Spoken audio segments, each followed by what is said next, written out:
Welcome to RotoWire Fantasy Football Live. Happy Thanksgiving week to everyone. As usual, 11 a.m. show. But this week is weird for scheduling. We're going to have a big, different week here. So the shows for this week, we're going to have 3 today. Currently, you're watching this show. We'll break down player trends. Brandon Kravitz will come in bottom of the hour, go over some waivers. I'll break down the Monday night game. At 1 Eastern Tuesday today, I will go and give a preview of the 4 holiday games, the 3 Thanksgiving and the Black Friday game. I'll have a detailed breakdown on those. It'll help you for fantasy decisions, for NFL enjoyment, for gambling. We'll have you all set up on those.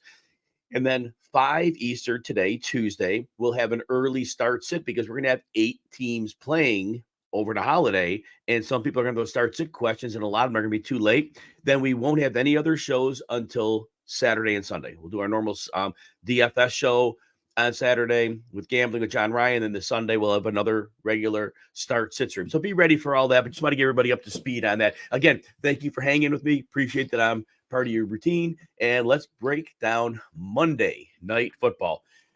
Wow. We were on the show yesterday with Anthony Servino, and I said over and under in this game is 45.5. Vegas is telling everybody this is free money. This is 45.5 for these teams. I smelled a rat. I'm like, this game is not going over. Very sure it was not going over. And it didn't go over. 38 points scored. So there's that. Even if Kansas City comes back and scores a late touchdown, it's 45.5. They don't even hit the hook on that game. And I don't even probably got bet up a little bit higher. I have to guess massive public money was on the over in this game. Again, I get a lot wrong. That one, whenever a line looks too good to be true, it is. I was looking at other lines of other games. There were far inferior offenses that had higher totals than Eagles Chiefs last weekend. So my imagination says Vegas made a ton of money. Eagles side of the ball, they get the win. Look, it wasn't pretty from a passing perspective for sure. Devontae Smith got his. A.J. Brown, 1 catch for 8 yards. Charlene, oh my gosh. I'll tell you the story on that in a minute. Yeah, this is an interesting story, actually. When I get to the Chiefs side, I'll tell my sob story. So Brown, 1 for 8 on 4 targets. It happens. Spagnuolo had a great game plan, was getting good pressure on Hurts. They definitely put a lot of attention on A.J. Brown. I was saying yesterday, with Dallas Goedert out, defenses can approach them a lot differently. Because the 3-headed attack, it's very difficult because all of them are lethal. Dallas Goedert's lethal. If he is just left alone, he will shred you. Devontae Smith, same thing. So Devontae Smith sees obviously the lesser coverage, 6 for 99, on 8 targets. Oh my gosh, a yard away. Those in 100-point bonus leagues, he tackled them inside the 1-yard line. It would have been 100 yards and a touchdown. Is what it is. But Hurts gets 2 rushing touchdowns. So he gets it done for fantasy again. But again, we're just at that thing where the high-end quarterbacks aren't putting up the types of numbers that we drafted them for. We were hoping to be getting consistent 30-point games out of the Mahomes, the Hurts, the Josh Allen. So there's that, right? But otherwise, DeAndre Swift, we did go over on his rushing yard. He had 1 explosive run, 12 for 76, less than I thought. They threw the ball 22 times, but they were trailing. The second half, they were trailing, and so they threw a little bit more. But it just shows you in terms of play volume, 22 passes, probably about 15, 16 runs. It's a low-volume game, very low-volume game. And nobody else really did any fantasy damage in that one. Really, it was Devontae Smith and the quarterback. That was about it. And then the Chiefs. Well, Andy Reid coming out of a bye. We talked about this. We said we hope that Andy Reid will see that Rashee Rice is his best offensive receiving weapon besides Kelsey. Obviously, Kelsey's, tight end of the wide receivers, though. And, Rice had putting up 50-plus yards in 3 of his last 4 games. And we were hopeful that he'd become a much bigger part of the offense. Didn't happen. Rotating in and out as usual. To the untrained eye, he's the best wide receiver on the team. But apparently Andy Reid sees something he doesn't like. And he's just in optimal times in the game, and they need him. He wasn't. And my bad beat story is this. So I'm on Prize Picks. I for whatever reason, I don't usually play. I usually play like 2 or 3 players. I don't want to play those long odds. I played a 6-player thing. It was a protected bet thing, so you had nothing to lose. And I had 5 for 5, and all I needed was Rashee Rice to have 43 yards. He had 42. A bad beat. I made some money on it because if you it was a flex play, but yeah, it was like, oh my gosh, 1 yard from a bad beat. That's funny. It is what it is. It's gambling for a reason, right? But here's the point. How in good conscience does Justin Watson get 6 first half targets and 5 second half targets? He gets his 11 targets. Now Kelsey gets 9. He even has more targets than Kelsey. But the next receiver down, Rice with 5. I do not understand how Andy Reid cooks it up in the lab and says, you know what, coming out of the bye, our offense, yeah, some people with these big numbers, EPA, this and that, the offense has not been good. Anybody who watches them week to week, this is not, they haven't scored in the second half of 3 games. This is not anything close to what we want out of the Chiefs offense. Andy Reid off a bye. We hear about it all the time. Make adjustments, fix things, come in with a great game plan. So the Eagles were surprised. I guarantee you this. Last year, I wonder how much scouting Andy Reid really did. Because last year, when he faced the Eagles had fixed a little bit of their run defense. They brought in Ndamukong Suh and Linval Joseph midseason, but they weren't a good run defense. You ran on them last year, and you could pass on them a little less successfully. The middle of the field was useful. Andy Reid comes into this game, run. Now, it was working. Give him that. But Andy Reid apparently had no idea. The Eagles are like a real run defense. I think they came in just playing pass, thinking Andy Reid knew their weakness. And they're, all right, well, we're going to just load up on the pass because Andy Reid's going to attack us there. So Andy Reid gets his little first half victory, which Philly doesn't care. And then in the second half, Reid wants to keep running the ball. Well, Philly realized, oh, they want to run. Okay, well, we'll just use our great run defense. We won't really, put the attention in the passing game. So there you have it. So then now all of a sudden, Pacheco, those big runs aren't there anymore because Philly's defending them now. And now when they're going to pass the ball, it's a bunch of Justin Watson and drops. The drops were horrible. I want to say that Watson dropped 3 passes. MVS dropped the easy touchdown, but that's been the story of his career. He's on the roster for his speed, but he catches maybe half the balls that are easy touchdowns. So that there's that. Kelsey dropped passes. It was bad. And I don't know what Mahomes is going to do at this point because there is no trust in the receivers. This offense is in real trouble. And I do not see a world where they're making a Super Bowl run. Now, the AFC has a lot of flawed teams. So it's possible that happens and they're able to figure that out. But it's bad. Right now, I have no confidence in the Chiefs being able to score in a game. Now, their defense, they hold people down. They held Philly to 21 points. So defense is playing well. But this isn't the Chiefs where, all right, they got one drive. They're going to win. They had a last drive. Didn't make it happen. That drive never had a chance. And then, of course, on the 4th and 20, let's throw it to Justin Watson. And what does he do? Drops his 3rd pass of the game. So, yeah, it's frustrating. So that's it. Pacheco he's good enough for fantasy, but he gets empty calorie yards. And so right now, very worried about the Chiefs. The Eagles, they're going to be fine. This is a tougher matchup, tough road matchup, but they got the win. Their offense is going to be just fine. A.J. Brown will get going again. Sounds like Dallas Goedert may not be a super long absence. They didn't put him on IR, so my guess is he misses another week or 2, and that's probably about it. But yeah, again, it was a fun, competitive game, and we like that. But coaching this year, across the board in the league, offensive coaching, not necessarily been great. And Andy Reid, guilty of this as well. All right, let's see what else we got here. If you're enjoying the show, please consider hitting like and subscribe if you're on RotoWire YouTube. Again, remember, 2 more shows today. 1 Eastern, we're breaking down all the 4 holiday games and 3 Thanksgiving and the Black Friday game. Break them down for fantasy, for football enjoyment, and for gambling. And then 5 Eastern, Tuesday today, we'll have a start-sit show early because, again, there's 4 holiday games. We won't have shows on Wednesday and Thursday as usual. Black Friday, we're not doing a show either. We're going to have the extra show today. We'll be back Saturday and Sunday. All right, let's talk some risers and fallers. Here's some risers. Today's all risers. And then Brandon Kravitz being bottom of the hour to do some waiver talk. Justin Herbert's a riser. He ran for 73 yards last week. For fantasy, he's getting it done. 2 weeks ago, he had 323 and 4 touchdowns. He ran for 15 yards. And this week, 260 and 2. He was victimized by his receivers, just like Patrick Mahomes had to deal with it.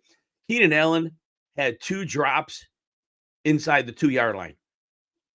Keenan Allen, one was a definite touchdown. The other may have been tackled, but it would have been a first down. It would put him a first and goal. But that was something. Donald Parham had one hit him in the hands. There were other drops in this game, too. It wasn't just Quentin Johnston, the long pass late. I don't know what he was doing. Dropped it, kicked it, dropped it. Oh, my gosh, that was potentially a game winner there. So not so good. But Justin Herbert still good enough for fantasy. We'll keep getting it done. The team's a mess. When they play good teams, they're going to give up points. So Herbert's going to have to keep throwing the ball. 36 and 40 attempts aren't crazy high, but they're high enough. But again, Herbert's not going to be a QB, the QB1.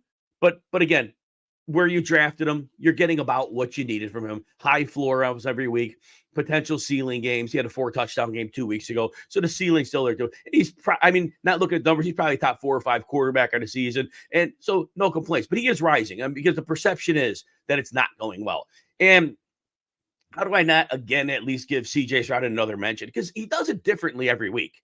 It was just so interesting. You had the Cincinnati game this week against Arizona. He had most of his yardage in the first half. Throw some costly interceptions, but the defense holds on. But again, he's over 336 yards in his last 3 games, including the rushing touchdown 2 weeks ago. He has multiple touchdowns in every game. So again, if you're ranking these players out for the rest of the season, you put him right at that quarterback 5 mark, right with Herbert. He's not really down, but he's many of these other top players. And realistically, with what Patrick Mahomes is putting up for fantasy, if somebody told me in a start-sit, I'm starting Stroud over Mahomes, I don't think I'm questioning you. If there's an extreme cake matchup, maybe, but I don't think so. Mahomes for fantasy, I'm not questioning his greatness, but for fantasy right now, no. He is a moderate floor, low ceiling fantasy option. He had one big game. The game against the Bears was pretty solid too, but he had one big Patrick Mahomes games, and that was it. Charlene says, feed Tank Dell. Yeah, whatever's been working with it. And like I was saying at a previous show, maybe, he's tiny, right? He's like 165. I think he's 5'8". His time speed for somebody that size, it's slow across the board. But at his size, you would think he needs to be blazing fast. But some people are just football players. We see players defy the odds frequently, and they're outliers. I don't think anybody in their reasonable sound mind could have gone in and said, let's look at Tank Dell preseason and say he's going to be 100-yard games, touchdowns most weeks. I don't think anybody with a reasonable mind watching could not have assumed that. But here we go. And Tank Dell is it. So very excited for the young man. He's playing great football. Very proud of him. I'm sure he's super excited. And it looks like, he's got to be here to stay, right? Because when you're doing it and teams are preparing for you and you're still getting it done, you've got that something special. Let's see if I do a couple quick questions here before I break into a few more positions. Jeff Rogers wants to know McBride or Laporta and DK or Puka going forward. McBride probably gets more targets than Laporta because he is the only middle of the field presence that Arizona has, and their defense is going to give up a lot of points, so they're going to have to score.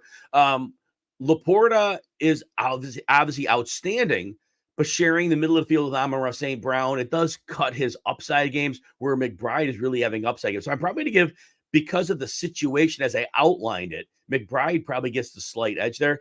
DK or Puka? We never know. It depends on Cup's injury too, right? If Cup's out, then Puka is a slam dunk over DK. But if that ankle is minor, I think DK gets the slight edge. Eventually, a couple touchdowns will come. The touchdowns will pile up a little bit more than they have.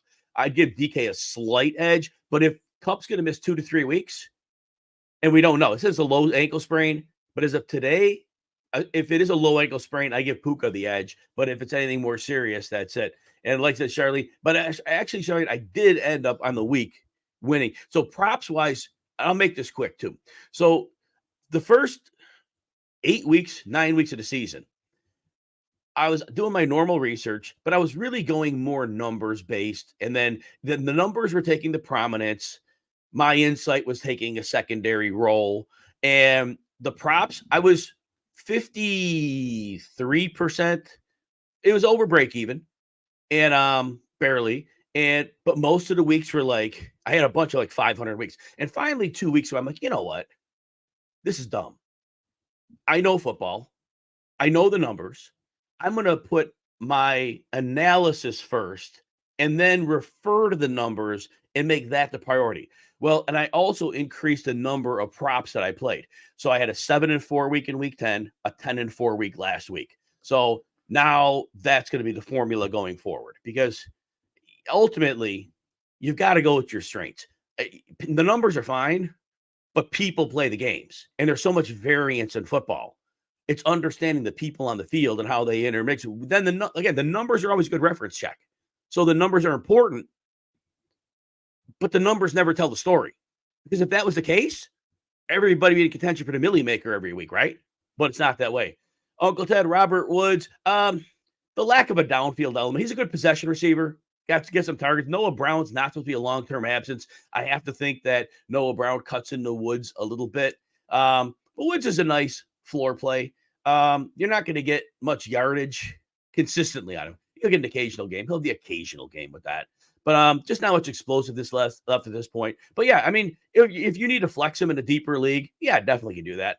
And then Charging 65, you lost Chubb and Dobbins, and they've been playing Warren, finally get a good scoring with him. Do you think he'll get a downgrade with the new OC? I think the roles stay the same. I think the role, nothing's going to change there. Last week, Najee saw like 54% of the snaps. Warren saw 47 or 48 or something like that. And Najee saw more carries, but Warren's a more explosive player. And again, I called on the one against Cleveland. Cleveland every week bet the over on the longest run from the explosive running back, because that hits every week. And that was exactly a perfect fit. But Jalen Warren's will be fine for you. And then, all right, I think Delagizi, you start Zach Charbonnet over Brees and Eckler. You know, that's a good one. But Zach's playing the 49ers, and the 49ers were bad earlier in the year. It's just they added those pass rushers. I think their run defense is kind of fixed. So I think Charbonnet's going to get volume, but I think his production's low. I still think Eckler gets enough receiving work and touchdown equity to give him the edge. Brees Hall, that's going to be a bad matchup against Miami, so probably there. All right, let's see what we got here. Randy, we'll take one more, and we'll get on here. So you got, would I rather pick up Shaheed or Josh Downs? Josh Downs. Now, that knee thing I just read today, it's been an issue since preseason, and he definitely was limited the last two games. We left one early, barely played in that last game. They had a bye. I don't know if it's healthy. And if that's the thing they're saying, the knee hasn't been right, Downs would be easily the winner. But if the knee is a problem, then Shaheed, Michael Thomas, I think they're playing coy with this because they said it was a significant injury, but they won't put him on IR. Because of the Downs injury only, I'd move Shaheed ahead. But if Downs' knee was fine, Downs would be an easy one on that one. A.T. Perry, you also asked about. Oh, yeah. Again, it's predicated on how much time Michael Thomas missed. I was very high on A.T. Perry going into the draft. I thought he should have been a fourth-round pick. And liked what his physicality was. He definitely is somebody who can play on the boundary. Win at the catch point. There were some negatives to his game, but nothing overwhelming and catastrophic. And when you're not the main guy, Chris Olave is. So I think in a deep league, yeah, I have A.T. Perry in some deep leagues as well. And Charbonnet did look okay last week. The 49ers would be a different beast. Catching pass against the 49ers speed at linebacker, Charbonnet doesn't have that kind of speed. That's a problem. Rachaad White has been he's been more of a receiver. They're putting him out much differently than most teams will use their running backs. Rachaad White has done well against everybody. Defenses go in, they have to worry about Godwin and Evans, and they really put the shell back. Nobody respects the Tampa running game, so defenses play them a lot differently. So Rachaad White is getting all this dump off love, but teams are willing to give it up. They'll say, Rachaad White, you could have that all day long. We just don't want to get burned by Evans and Godwin. So it's really a fundamental way that teams approach them. All right, let's get back to some risers. Devin Singletary, got to give the man his props. Took advantage of 2 easy matchups, 112 yards and a touchdown this past week, 150 and a touchdown the prior week. just getting it done. And with Stroud in the passing game playing at such a high level, defenses, again, they're not worried about the running game. They want to do what they can to try to battle Nico Collins, Tank Dell, Robert Woods, Noah Brown, Dalton Schultz. That's the problem. So Devin Singletary taking full advantage of his opportunity. Damian Pierce hasn't played well this year. He's been missed the last 2-3 games. I have to think Singletary is going to give up some work. It's not going to be 30 and 22 carries. And actually, touches wise, he had 2 targets each week, too. So, averaging 27, 28 touches over the last 2 weeks. I imagine Pierce gets some, but I don't think Pierce gets half anymore. I think Singletary has probably earned his way into 65-35 role. And that's fantastic for him. And so at this point, yeah, definitely. Charlene, keep doing what you're doing, but expect a different result. And Sand, no doubt about it. Absolutely. All right. Ty Chandler's next. So 2 weeks ago, Ty Chandler came in. He had some snaps earlier in that 2 weeks ago game. And then Alexander Madison left with a concussion. And so Chandler ends up with a stat line of 15 for 45 and a touchdown. And people got a little bit excited, rightfully so. It was, it was 3 yards per carry, but he scored. It was a good volume. But again, it was much of the volume came because of Madison being injured. And then this past week, Madison was one of the rare players this year to get cleared in 1 week from a concussion. And so then it was like, Chandler probably is going to be too much. Well, he did see less carries than he saw the prior week. He saw 10. One of those on a fake punt, and he got big yardage on it, but 73 yards. Now, again, that's kind of, it was a big run on the punt, but still, he looked violent, and he caught all 4 targets for 37 yards. So at this point, we even saw it when they had Cam Akers. They're willing to go up to 50-50 with their running back position. And Chandler may have showed enough to get 40% of the work. And so, again, if you're looking for flex help, maybe he's probably rostered already in a lot of leagues because everybody needs running backs. But in the chance he's not, in that case, he definitely has flex appeal. And if Madison were to miss time for some reason, they have a great offensive line. And Minnesota, very underrated line, super underrated. I mean, they're like top 3 in run blocking, pass blocking. They're a phenomenal unit. So they'll get things going. And against Chicago, nice matchup this week as well. Saquon Barkley, I want to give him some props too. We had start-sit questions with Barkley last week. And, 11 of the 14 home games won. Yeah, the Chiefs, they soiled the bed in that one. Barkley, so we said in start-sit questions, if somebody had this 8-team league and it was a loaded roster, so it was superstar versus superstar, I guess you could make the case for sitting Barkley in some of those. Because you had other excellent running backs. So it wasn't like you were putting him against a bum. But I was getting questions, him against mediocre RB2s. And I'm like, Barkley will usually find a way to get it done. And if we look back at his last 4 games, he's been fine. I mean, 2 weeks ago, all right, 13 for 66. Not a great fantasy line. But again, it's 5 yards a carry with defenses focused in on him because nobody's respected Tommy DeVito despite the game he had. And, he had 113 yards the prior week, 128 rushing before that. And then Saquon this week, 2 touchdowns, 140 scrimmage yards. So, at this point, and with the state of the running game right now, ETN, his workload's gone down. He was playing 80+%. He's down in the 60s now. The receiving yards haven't been coming in the piles they were earlier. Barkley's right there with obviously not the Christian McCaffreys of the world for fantasy, but he's in that next tier of other running backs because nobody's dominating week to week for the most part. Very few running backs, very few. So Barkley, don't even blink about playing him. Uncle Ted mentions Greg Dortch came out of nowhere. So last year, Greg Dortch had a few games. His games always came when Rondale Moore was hurt. He would move in the slot, and then he would get a bunch of targets, and he would produce extremely well. This week, Zach Pascal and Michael Wilson were out. Well, Pascal was only getting 1 target a game. Rondale Moore, who saw 8 targets the prior week, catches a 48-yard bomb on the first drive of the game for a touchdown, doesn't see another target. Greg Dortch eats. Now, Greg Dortch had only played a few offensive snaps. Like he's a kick returner, special teams player, but he had only played on offense a few snaps. It was very limited. This came out of nowhere. And like last year, it is like he disappears. They don't go back to him. So I just didn't get the correlation because he's a slot guy. He's tiny. He's a kick return guy. And so it was like, well, Pascal wasn't a viable part of the offense. So it didn't make sense, right? So anyway, tough to get a gauge on that, but we'll see. Uncle Ted Parham did get theirs. Man, he had a horrible drop, but he was productive. We recommended him for DFS this week. Did well, but man, big drop. But yeah, definitely as long as Gerald Everett's out there. And then, all right, got to get back here to some risers. Jaylen Warren. I think I mentioned this earlier in the show, but in case I didn't, I think I may have. I actually did. Against Cleveland, Cleveland always gives them explosive runs to running backs. But Warren's been getting explosive plays every week. It doesn't even matter. So he was definitely going to have one or two big runs against Cleveland, and he sure did. That long touchdown was a thing of beauty. And his snap share the last few weeks, 45% last week, 51%, and then 40%. So people that heard that news, now Warren's still an outstanding fantasy play each week because he doesn't need a lot of volume to get it done.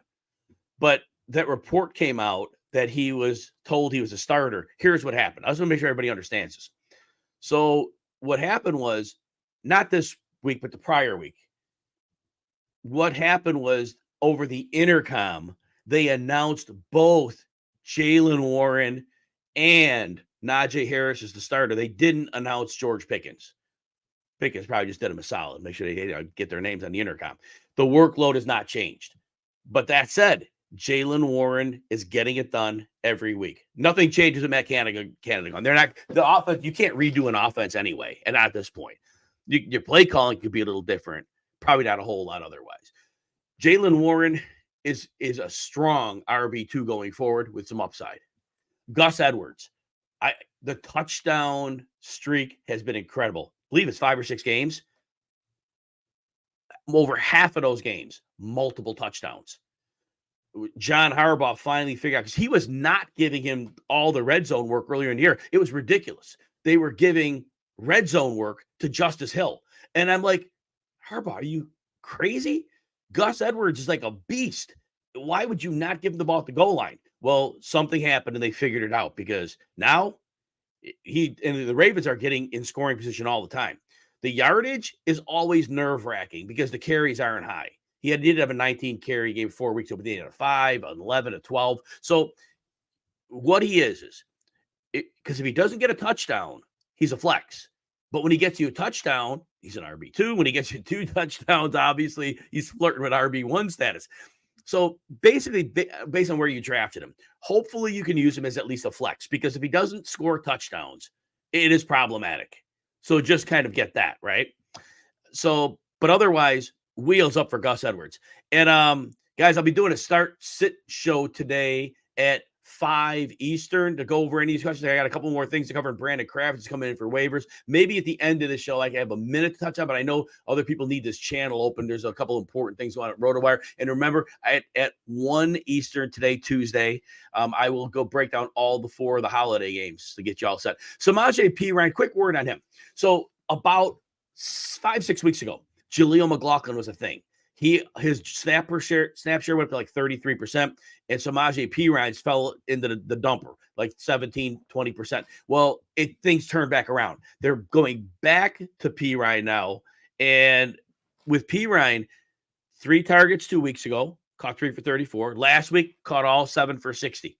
So Samaje Perine is back in the offensive good graces here, and he uses for pass protection. That's what he's excellent at.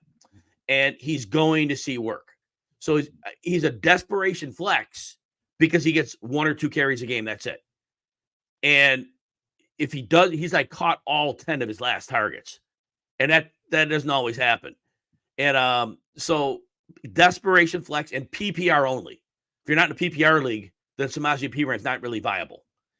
But he did, again, he had 94 receiving yards over the last 2 games. So he's very good after the catch. But again, sometimes it's just the way the game script works out. All right, wide receiver risers. I got to give Courtland Sutton a lot of props too. Super touchdown dependent.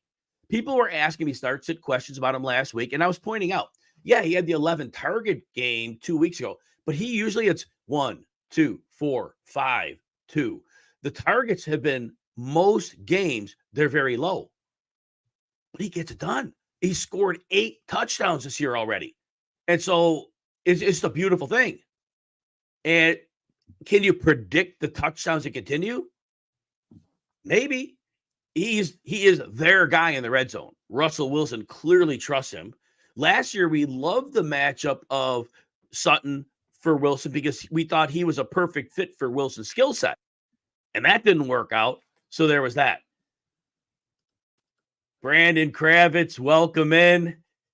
Going to ask you a question before you start. Odell Beckham, 3 weeks ago, 5 for 56 and a touchdown. He had 7 targets. Then in the game after that, he caught only 2, but he caught a 40-yard touchdown. 7 more targets last week, goes over 100 yards. Mark Andrews is done for the season. Beckham may be their best big play guy they've got. Is there any viability for Beckham going forward? I think so. I mean, he's a guy that's going to end up on a waiver list that you'll hear in a matter of moments. This is a guy that has clearly formed a connection with Lamar Jackson, and I think with Andrews going down, we're all going to spring for Isaiah Likely. That should be a hot waiver name. We'll talk about him too.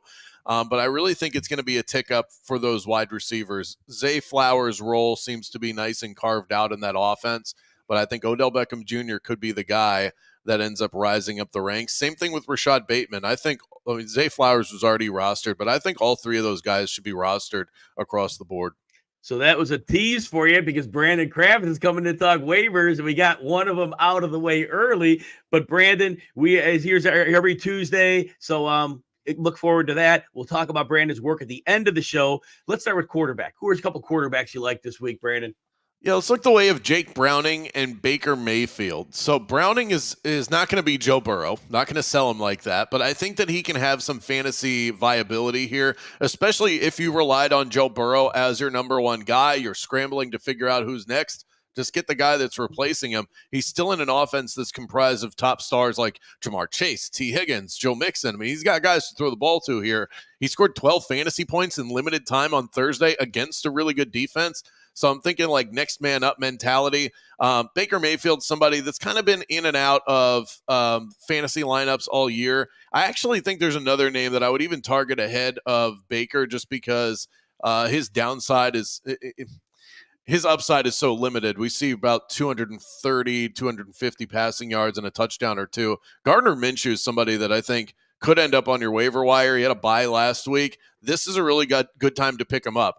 I mean, I like both of these guys in this matchup, so that's kind of why I'm going back and forth. They play each other this week. Should be a high-scoring game. I'd rather have Minshew than Mayfield, but I'll take either one as a streaming option.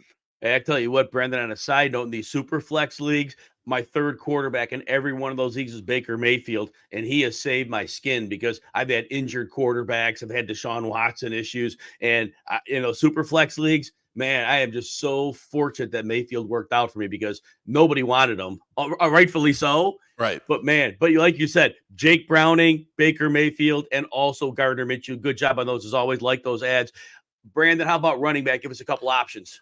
Yeah, these are a couple of guys that I think in anything beyond 10-team leagues probably aren't available, but you got to mention them here in a segment like this. Zach Charbonnet probably rostered in most leagues already, but got to throw his name out there just in case. He's going to receive a bulk of the carries in Seattle. I don't think Kenneth Walker is going to play on Thursday night on Thanksgiving. It's too quick of a turnaround for the injury he sustained. A.J. Dillon, same situation, similar style runner. I just don't think he's as good as Zach Charbonnet, but he's somebody else that looks like he's going to get some run, not just this week, but for the remainder of the season.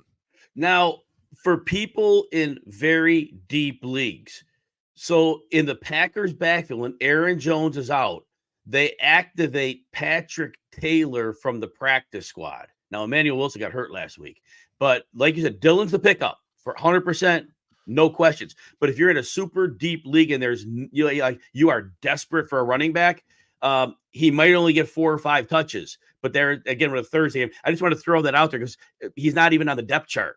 Right. But he shows up whenever. But like I said, Dillon, awesome choice there because he's probably looking at what, Brandon, 17 to 20 touches in this game? I think easy. They have to rely on the ground game, get that play action going for Jordan Love if their offense is going to have any sort of success. So that's something that I mean, look, he's a between the tackles guy, probably not going to catch a ton of passes, but might be able to pop one in the end zone for you. I mean, I almost feel guilty giving out such obvious names. So you gave out a deep one in Patrick Taylor. Let me give you somebody else that I just have my eye on right now. That's D'Ernest Johnson of the Jacksonville Jaguars. Yes. I was actually surprised. I watched the game, didn't look at the box score till the next day. I was surprised at how unimpressive his box score stats were, because what I saw from D'Ernest Johnson was clearly the second best running back on this team. Yep. Travis Etienne struggling right now. Tank Bigsby still getting work, but I just haven't really been impressed since what I saw in the preseason.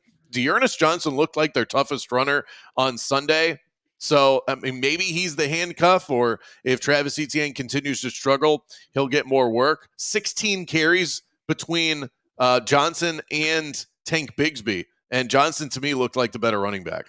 Yeah, Brandon, this goes 2 weeks back. D'Ernest Johnson overtook the snap share from Bigsby 2 weeks ago, but neither of them got a lot of work. But this week again, and Bigsby, we saw bigger carry numbers. Those came in garbage time when the game was over. But you're 100% right on this. It was when the game was in question. You are totally on it. Johnson is the clear number 2 right now. Bigsby has been way past. And Travis Etienne, his snap share has gone down from the upper 80s into the mid 60s. So there is some work, again, for deeper flex play. Love that call on D'Ernest Johnson. Now, at receiver, you already gave us Odell Beckham at the top of the segment. Who's another wide receiver we could look at? So if you just, a lot of people do this, and it should be part of your process. You go to the waiver list, you see who scored the most points, and maybe that's a guy that you want to target. It's usually not that simple, but sometimes it is. Khalil Shakir is going to be that guy. New offensive coordinator for the Buffalo Bills. New star on offense. That's the kind of stuff that you have to believe in at least a little bit. Just 4 targets, 3 catches, but 115 yards and a touchdown. I'm curious to see if this becomes the norm in Buffalo. I mean, if not, you throw the guy back on the waivers. I would only be willing to spend a small speculative bid on him if you're using a free agent budget. But when I see players have a great game with a new coordinator and that first game out, that might be part of the new plan. So I'm not willing to just scoff at 4 targets and brush it off like it's a fluke. I think that this could be here to stay. Brandon, in my summer drafts, I was in like 17th round. I was grabbing Shakir all over the place. And I was stunned that they're starting Trent Sherfield ahead of Shakir. Finally, like 3 weeks ago, they see the light. Oh, Sherfield with the new offensive coordinator. So maybe it's not a fluke. Yeah. Right. It's like Shakir can play football. He showed us a limited sample last year. The dude makes plays. And obviously we saw that this week. So yeah, I love the call on Shakir. And then earlier he said Odell Beckham. Before we get to the last 2, Delaghizzi has a really relevant question to the Jake Browning ad. And how are we thinking Browning over Burrow is going to impact whenever Higgins is healthy? And especially, I want to go about Jamar Chase. First of all, How do you think, how do we view Chase now with no Joe Burrow? So it might sound wild, but I don't view Jamar Chase all that different without Joe Burrow. I do view T. Higgins very different without Joe Burrow. T. Higgins is a big play wide receiver, and he's a red zone threat. So what does that mean? You need a quarterback with precise passing ability, and Joe Burrow has that. And that's one of the reasons that T. Higgins, when he's fantasy viable, and that's been tough this year, that's part of the reason why. Jake Browning's not going to offer that. What Jake Browning can offer, like most backup quarterbacks, is short intermediate routes and let the receivers do the rest of the work. That's where Jamar Chase still comes in. And I think he'll be fine, especially in PPR leagues. He's still going to get peppered with targets. He'll still have that run after the catch ability. I imagine Jake Browning's going to lock in on him. Why wouldn't you? He's one of the best receivers in football. So I don't think from a stat perspective, Jamar Chase's season changes that much. Caps the upside a little bit, but I am very worried about T. Higgins. And because of that capped upside, I had to move him rest of schedule. Like on the big board, I do every week in season, I had him at my 3rd player with Burrow. I moved him down to 8 or 9. So I moved it down a little bit. Still a top 10 receiver. Exactly. So like you said, it's a very minor hit, but like you just said, there's a little capped upside because the offense probably doesn't score as much as when they had Burrow. But like you said, Brandon, he still is at the top of the heap. He just isn't the elite Justin Jefferson when healthy type. And so, yeah, but otherwise, yeah, so you're good there. But I love the Colin Higgins too. That's a great way to frame that. All right, tight end, who do we got? Actually, if I can, a couple of other quick names at wide receiver please. as well. Josh Downs and Demario Douglas. I think it's important to bring these guys up. They may have been dropped off of their bye week. I think both of them should be picked right back up. So if you see them out there, they didn't produce anything last week, but doesn't mean they can't be fantasy viable moving forward. Both of those guys get a lot of targets when they're healthy. And I would also look at Jameson Williams. He's seen his route participation rise each of the last 2 weeks. So I wanted to make sure I got those names out there. At tight end, I mean, this one is as obvious as it gets here, Jim. I mean, Isaiah Likely is the guy. We talked about the empty the wallet situation for Keaton Mitchell. He had a down week. I think he'll be fine. But this, if you have any left and you need a tight end, this might be the guy. Mark Andrews is such a large part of the Ravens offense. They want to utilize their tight end. Todd Monken, that's what he did at Georgia. Brock Bowers was the number one tight end in college football for that reason. I mean, he's going to latch on to some of this work, but I would like to caution you at the very least. I feel like I wouldn't be doing my due diligence if I didn't. Isaiah Likely got a chance to be the starter in week 1. He had 1 catch for 4 yards. So while he is the replacement for Mark Andrews, he is not Mark Andrews. That's worth noting. That's important. Now, I want to backtrack on Josh Downs just this morning. This is new to me, all right? So we know 2 weeks ago he had some knee thing and he left the game early, and then he played the New England game, and he played like 20 snaps in that game, made 2 big first down catches, but 22 snaps. Well, Colts, this is from the NBC Sports website.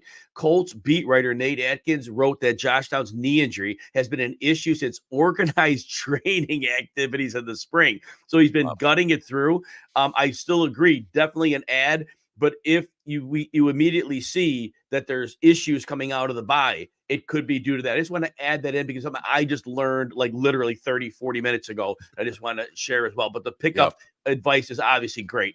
How about defense?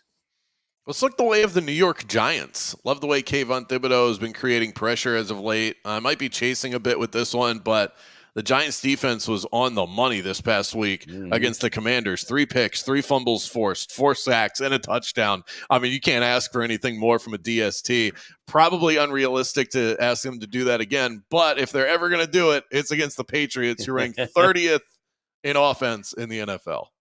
Hey, before we close Brandon out, remember there's another show today, this channel, Tuesday, 1 Eastern. It'll preview all 4 holiday games, so you can get set for that. If you have start-sit questions, because there's 4 games before the weekend, we'll do one of those at 5 Eastern Tuesday, so you're there for that. Brandon, tell everybody where they can find you and your work.